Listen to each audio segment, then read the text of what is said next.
Važiavom į Rokiškį. Nunešė į šoną mašiną. Čia visai paprastai nebuvo nei kita dalyvė eismo, tik tai dėl slidaus kelio. Ir vat dar kur policijos mašina stovi, taip, panašiai šitoj vietoje. Taip, reiškia, truputį sumėti. Nu jo, nu tai... Maždaug šitoj vietoje sumėti. O per policiją dabar mašina stovi. Maždaug šitą. Ir slys. O kiek yra sužeistų? Yra. Kiek? Yra, palaukit. Mūsų dabar 10 liko, tai turbūt... Buvo mūsų 16, taip? 6 reiškia yra. 6 ligoniai. O kur jūs vykote ir ką? Mes vykom į Rokiškį ir reiškia koncertuoti. O tai...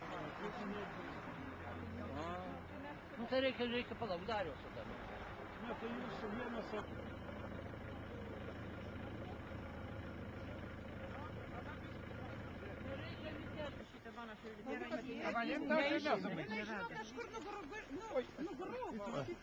Tai kas korespondentai čia jūs? Aš negaliu pažiūrėti. Aš? Taigi aš buvau prie pat vairuotojų.